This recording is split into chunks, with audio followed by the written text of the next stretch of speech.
Okay, welcome to Wednesday morning session.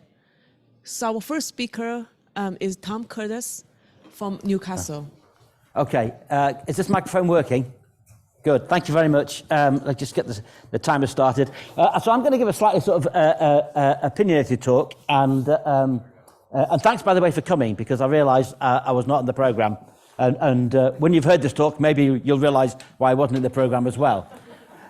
It's a call from craft to computation, and I'll explain that maybe at the very end of the talk. So I work on wastewater treatment plants, and in that sense, I'm James's warm-up man. And now, you've probably never been to a wastewater treatment plant, but as we say, you've all contributed to our work. And this is a Tudor Mill. It's a particular treatment plant just outside Durham. But the business end of this treatment plant is this. If I can get, so this is, you'll have seen this actually on all the posters for this. Is that going round? No, go on. Oh, well, it doesn't matter. It's supposed to turn around. And it's a picture of ammonia oxidizers and nitrate oxidizers in a wastewater treatment plant.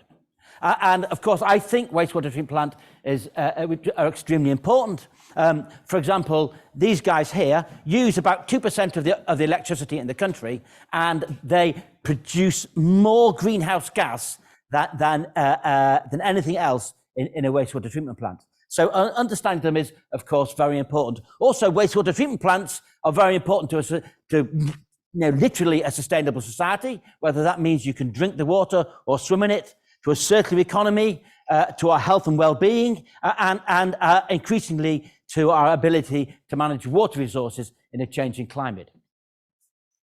But all talks in communities start with this kind of statement.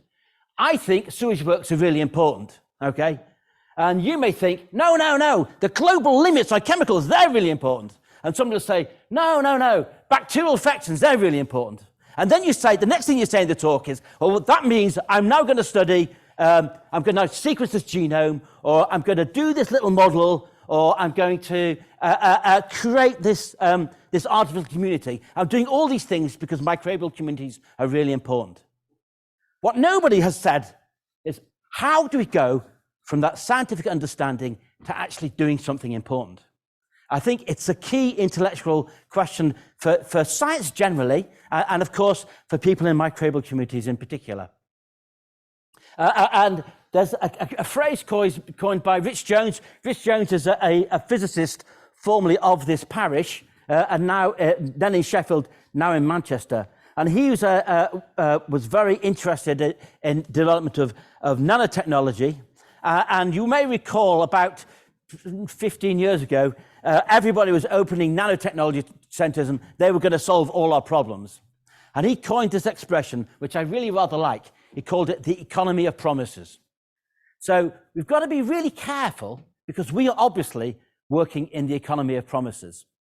And if we don't fulfill our promises, then we're not able to solve important problems. We're not able to make our contribution to society. And this is a particularly timely graph by Rich Jones. It's about labour productivity and time. And basically, in British society, labour productivity has fallen off a cliff.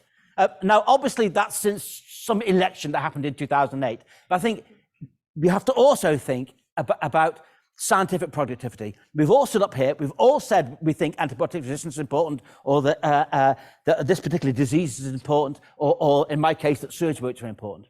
And all of those people are assuming we've got some way to turn our science into a solution. And I actually think when people say this, they're absolutely genuine, that they want to do it. But we don't yet have good tools, in my opinion, for doing that. And this is particularly exacerbated in my kind of wastewater engineering because it takes us so long. There's a new kind of technology that's sweeping the world at the moment in my field. It's called granular activated sludge. It's cheaper, it's faster, it uses less carbon. It was sort of proposed about in sort of early 1990s. What's that paper? 1994 maybe. It's only now that we're building them. So that's more than 20 years of huge amounts of money, huge amounts of expense, and this is with one of the best research groups in the world. We cannot go on like that. We do not actually have 20 years. Well, maybe we have 30. I'll come to that. So I think the ability to turn science into discovery and communities is really important. I also think it's very slow and difficult. Well, why is that? I think it's slow and difficult because microbial communities have emergent properties. Let's see if I can get this guy to turn around again here. If I go there. Yeah, you got it. Okay. So in this particular case, I think you roughly know what emergent property is here. But here we have an ammonia oxidizer and a nitrite oxidizer. The ammonia oxidizers, they have a shape. There's clearly the ammonia oxidizers are in blue. The nitrite oxidizers, I think, in green. I'm colorblind. They're also surrounded by other bacteria. So the properties they have depends on their own properties, but also their interactions. And we've heard quite a lot about interactions. And it's these interactions that give microbial communities properties which are the properties of the system as a whole are not of any individual part. So how do you find out what the emergent properties are of a microbial community? Well, basically, you have to do an experiment. And in my world, that means doing an experiment at scale. So this is a big pilot plant facility just outside Newcastle, costs millions of pounds. It's we put sewage in, we change the parameters, we see what kind of water quality comes out. But what this really is is a device for discovering emergent properties, because we don't know until we put everything together in a particular format which properties are going to come out. And it takes a lot of money and a great deal of time to run one of those properties. Oops, so yeah, that's my favorite little UASBs. They're not part of the discussion. And we've been doing this since the 1890s, so it might be even the 1880s. This treatment plant on the right it was in Massachusetts in the 1880s when they did some of the very earliest work experimenting on how to make wastewater treatment work.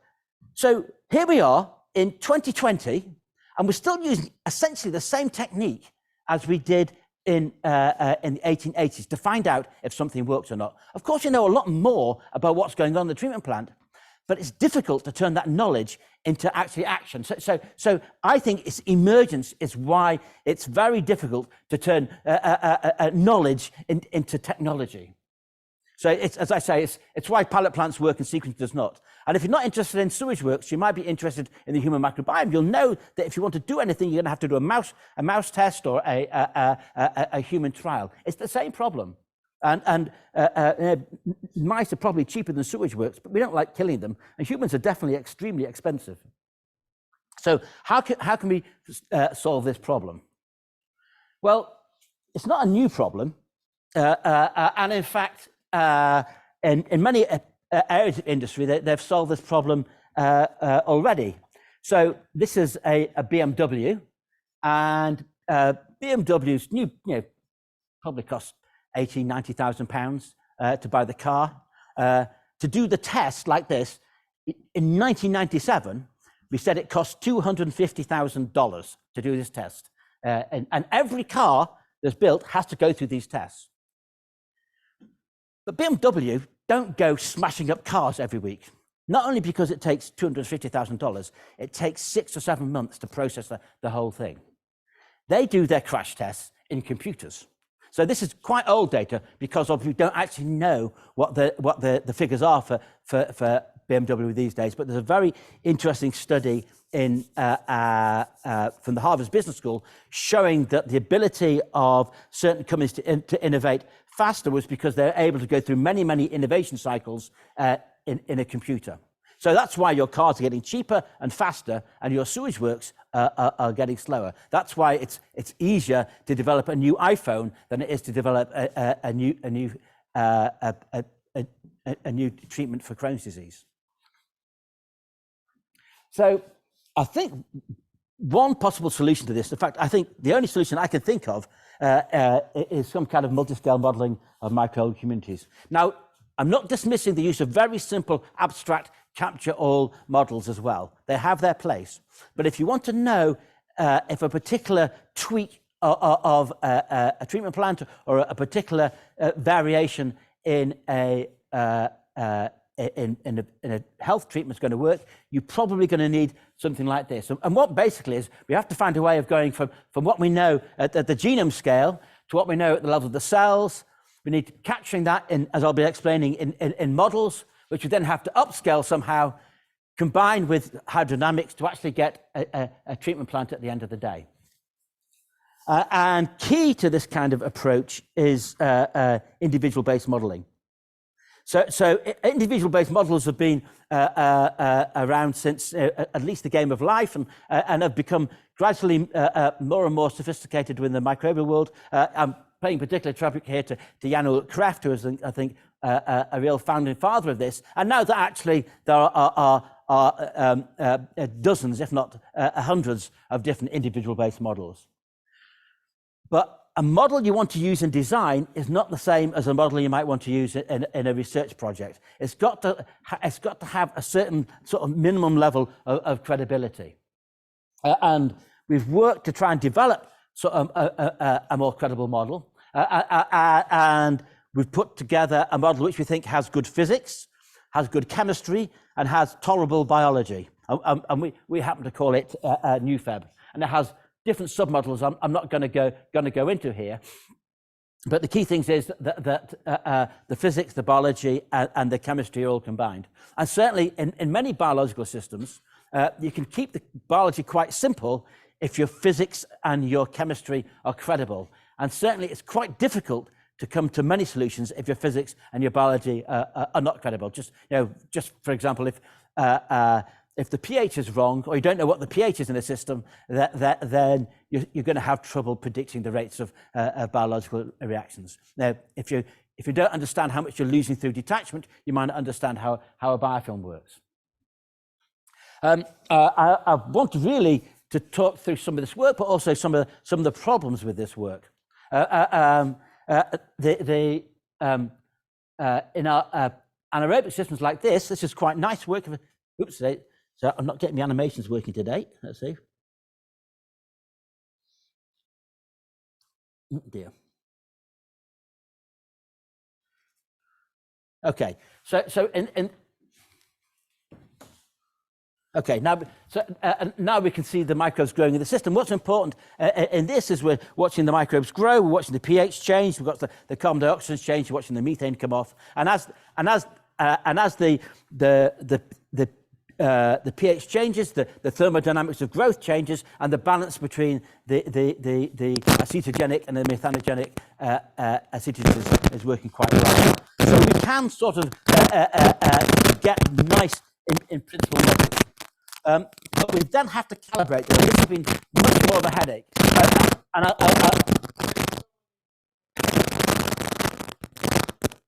me.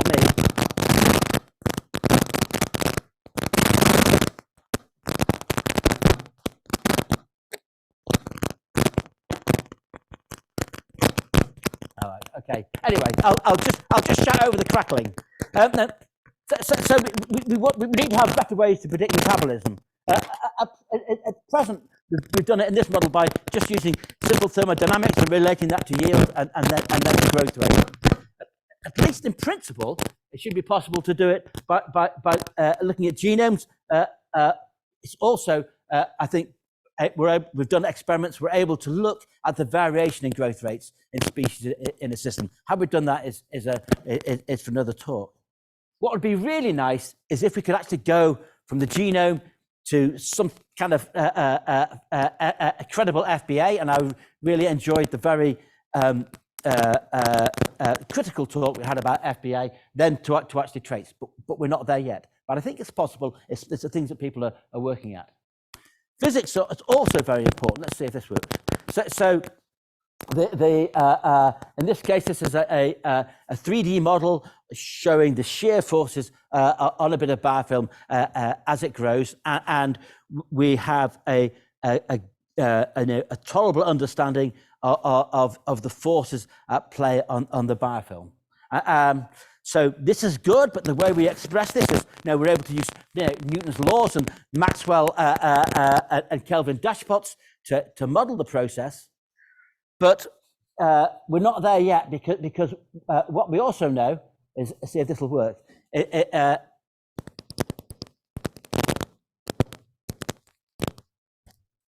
it'll work. What we also know is that different microbes have different mechanics.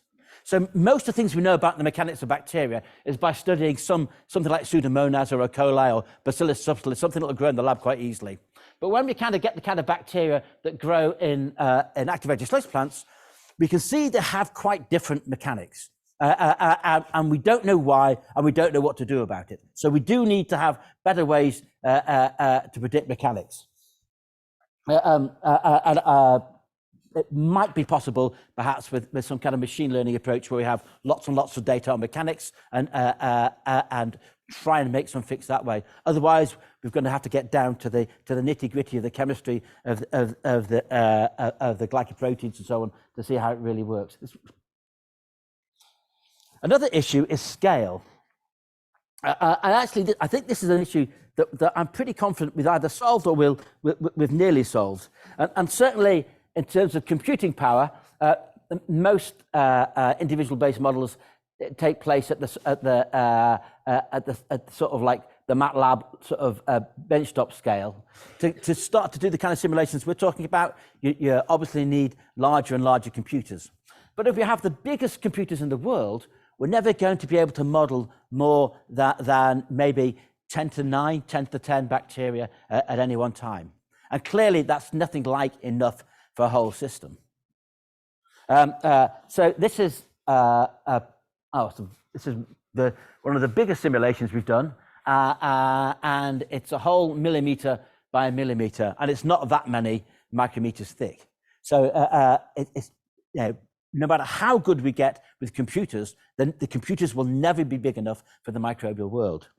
So one way around that is to use some kind of emulation and machine learning. Now, I haven't got time to discuss it here, but I think there's good reasons to believe that the kind of scales we're able to do this at are actually credible in a biological sense. That's if you came to see my talk in ISME, I would have mentioned why that was. But I believe that the kind of scales we can compute at is actually relevant. So in emulation, what we do is we run the model, but over many different conditions. And this is work by Olawale and Darren Wilkinson.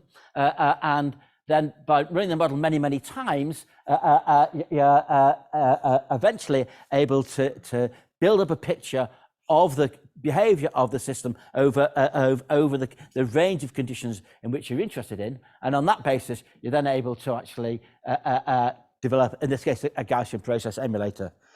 If Darren was here, he would be at pains to emphasize how good old-fashioned statistics is more powerful than AI in this context, because it gets you a better prediction with less data. But of course, if you wanted to use AI, you could do that as well. And on that basis, then we can make predictions. In this particular thing, we're making a prediction about the fractal dimension of the biofilm. What you can then do is put that all together in a CFD package and start to work up to a large-scale model. So we put the Gaussian process emulator, connected that to a CFD model, and modeled a very simple channel. This work wasn't completely successful because although we're able to model, in this case, 10 to the 13 bacteria and probably an arbitrary large amount, the link between the Gaussian processor and the CFD was never quite perfect. So we never really got a really happy solution for that. And another thing we weren't quite able to do was to calibrate at that scale. We built a beautiful rig to calibrate the model, but never actually rigorously brought the two together. But we think it's possible. So yeah, it's not really properly validated at scale yet. But what we were able to show is that experiments that would take 10 days in the lab could be done in a very short period of time. I'll be coming on to this. So we're able to do 81 10-day experiments in the computer in 1 week. So how can we apply this? Well, our first attempt to apply this has been looking at Animox. In a thing called an MBBR, which stands for God, what does it stand for? What's that? Moving bed bioreactor. Thanks very much. There you go. Got my prompt there. So moving bed bioreactor. And a moving bed bioreactor, this is an example of a moving bed bioreactor. Here we have a fish farm. And if you want to have nice fish for dinner without trashing the planet, then we want to grow a lot more of our fish on land, or at least on sea on land. And if you put a lot of fish in a big tank, the water very quickly fills up with fish shit, and you have to find a way to get it out. So this is sort of like quite practical stuff. And a good way to do that would be to use an MBBR, which would be this thing here. And in that thing, there's a lot of these bits of plastic, and on these bits of plastic, certain bacteria will grow. And we're particularly interested in growing Anammox bacteria. A crucial factor in the design of those bits of plastic is the depth of the biofilm, and the Z carriers is a particular kind of proprietary design developed by Veolia. Why would you want to simulate that? Well, experiments are a real pain in the backside. So here we have on the y-axis nitrogen and COD and MBBR reactor, but look at the x-axis, 225 days. Okay, so that's a long time to do one experiment. And so we had a quick go initially with like a quick and dirty experiment where we have the bulk fluid in the reactor connected by diffusion to the individual base reactor, and at a certain sort of, does this work?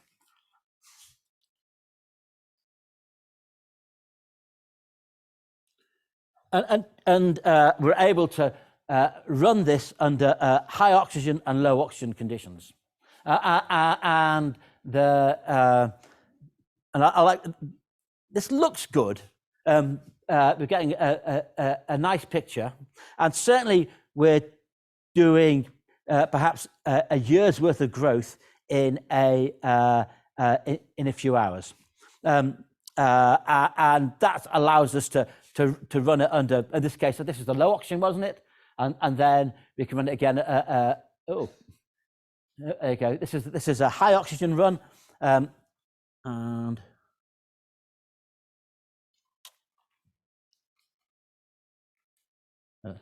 sorry. Okay, this is a high oxygen run, and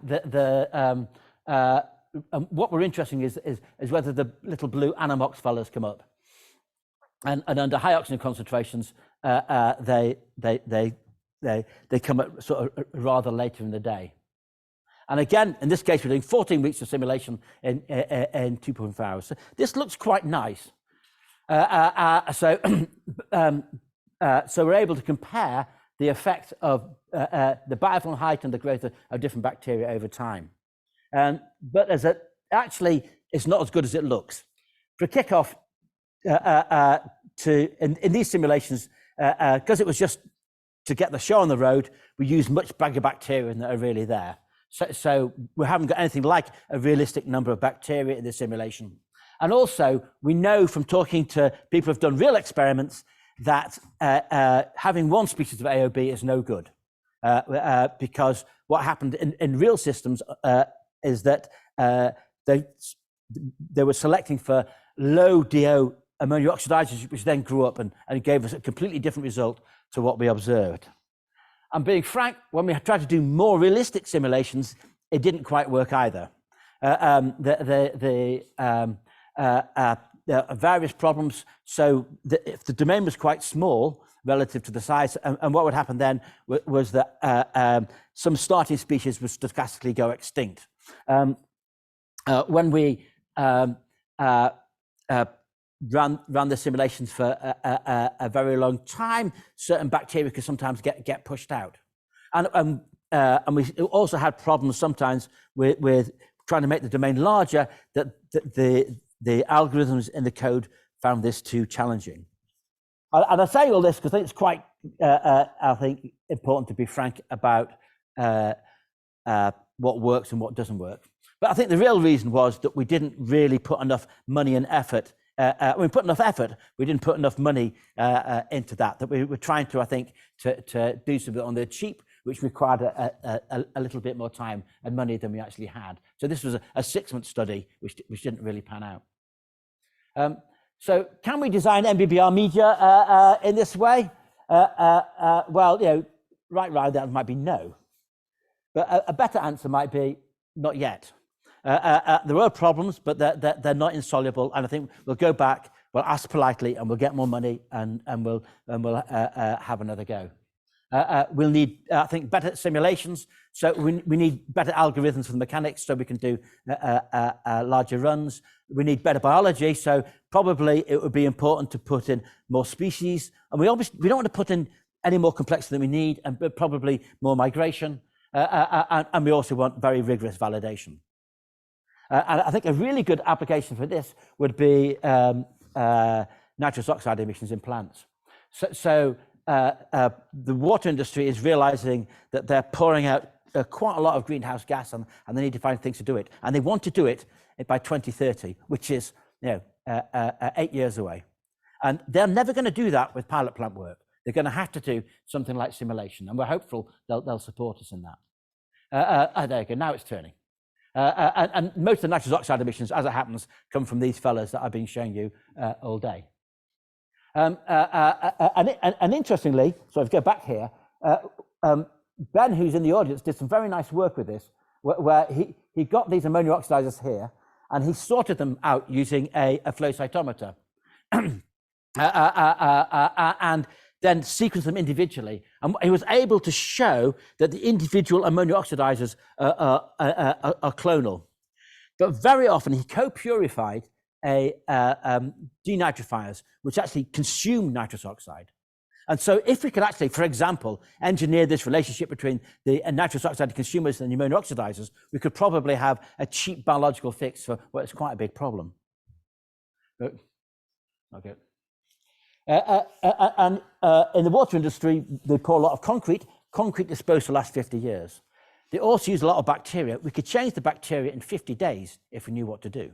So potentially we can make big changes very quickly if we knew what to do. And I think to do this, we need to go for a sort of a new way to work, a new way of working. I think they trying to develop solutions in small teams, often very clever teams, is not good enough. I think I compare this to Kitty Hawk in when it was in 1903. Now the Wright brothers were actually, we always say it was in the bicycle shop. They're actually really good engineers, and very imaginative, very clever. They succeeded where many others failed. But we would not design an aeroplane that way. We are still, as a community, stuck in Kitty Hawk. We actually really want to be in something like Airbus, where you have many collaborators working across Europe and across the world, if need be, to actually come up with solutions we know we all need. We all need low nitrous oxide producing wastewater treatment systems. And I think so. I think we need to change the way we do microbial community studies, and we need to look for sort of international collaboration at scale, something more like CERN or Euratom, where we actually have large collaborative teams so that we can actually get the science into practice really quickly, using either, I'm suggesting we need multi-scale modeling, but you may have a better idea. And I don't see another way to do it. And I don't necessarily know that our models will be the best, but I do know we'll have to go through this process of predicting what emergent properties are and doing it relatively quickly with confidence, because it's validated, if we're actually going to put microbial communities to work. Apologies if you saw this slide in ISME, but a wastewater treatment plant is a bit like a steam engine. Not in the sense that it's in a physical sense, but in a metaphorical sense. When Watt invented the steam engine, he could make the steam engine work, but he never really understood how it worked. It took Sadi Carnot in France to work out that how steam engines worked with his theory of heat engines. And when he worked it out, that allowed us to develop all sorts of other heat engines which have been applied today. I think activated sludge was invented by Arden and Lockett in 1914. We don't really know how it works. But if we did, I put a picture here of Bill Sloan because I particularly admire his work, and he gets very embarrassed when I do this. But I think if we did, then we would also be able to have better solutions for methane emissions in the Arctic. We'd have better wastewater treatment plants. We'd have a better understanding of soil. We'd have a better understanding of agriculture. We'd be able to have things to keep babies out of the way of Clostridium difficile. We'd be able to produce healthier, fatter pigs. But only if we have this understanding.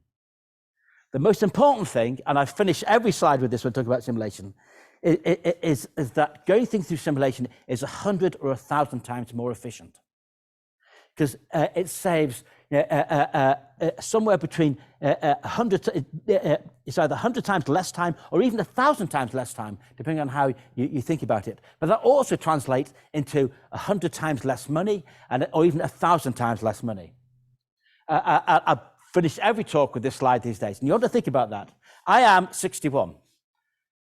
This is when I started my career. We are now here. So global warming on the y-axis, time on the x-axis. We've got about the same amount of time again until the shit hits the metaphorical fan. In fact, may not even have that time.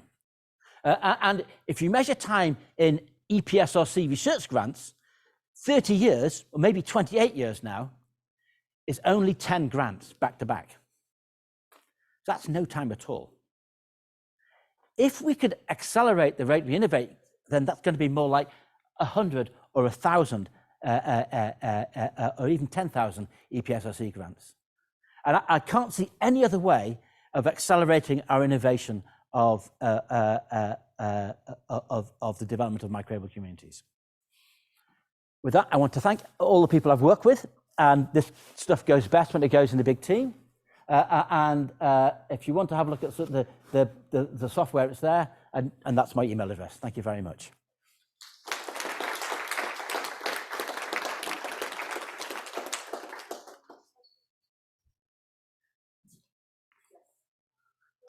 I'm very deaf, by the way.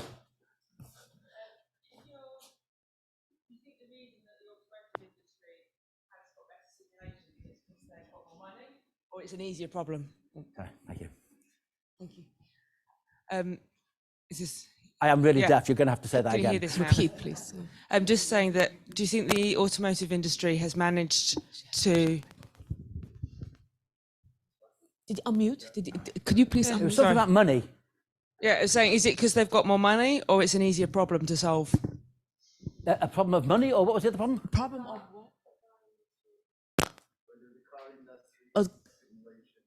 Why do they work? I mean, why would the car industry simulations work better than the sewage treatment? So do you think? Well, I think firstly, mechanics is much easier than biology. Much easier, yeah. And at a deeper level, there's two levels of belief. When I apply for money, I get told two things: either this has already been done, or this is impossible. Literally that range. And one of the reasons I think that I've picked up on the nitrous oxide issue, of course it's important, but I also think it could be a really good example that'll get things going. And if we can show, I talked to medics about this. I said, why don't you simulate the epithelial wall? No. And it's not because they're stupid, it's because they don't think it's going to work. So I think we have to show some good, really credible examples. And one of the things that I've done in the past is actually not paid enough attention to validation, for example. I think that's a really stupid mistake I've made in the past. So I've got to really get people not just to do it, but to believe it. Yes. And sorry, yeah. I've got, sorry, go. That's the problem. So there's two ways to do that. Firstly, to keep it as simple as possible. So you have as few parameters as possible. And then I think you have to run it and tweak it. And the sort of the large scale simulation, the large scale verification we showed you. The original plan was actually to work with Bayesian statisticians to actually to see if we could actually compare that the outputs of that with a model to get sort of a large, go through a large parameterization exercise. But it's a really problem. I think the simpler we keep it, the better. Next speaker, can you please set up James Chong? Can you please set up? Yes, Orkan. Thank you. Oh, sorry. What happened?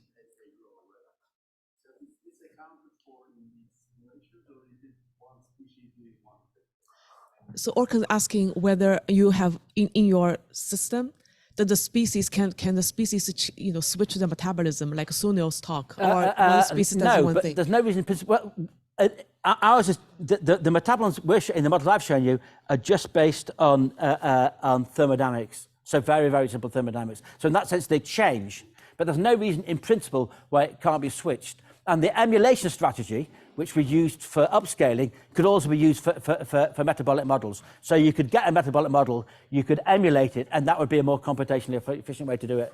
So yeah. So I have a quick question. So are there like a simplified model of sludge? Yeah. And have people done simulation of that smaller system and do validation on the model? Going back to the parameterization question was asked earlier. So I don't understand. So Yeah, we've so got lots of models, but I don't know, simplified system of sludge, of these activated sludge, right? And they treat wastewater. Actually, so the way they don't simplify, if you make them smaller, they don't become simpler. Yeah. The diversity in microbial communities scales in a really wacky way, which I've only recently come to understand why. But a big sewage works have very similar diversity to small sewage works. So making them smaller does not make them simpler. And even if you try feeding with just glucose, it still ends up complicated because of the cross-feeding and things. So I see. Well, I think the time is up. So let's thank Tom again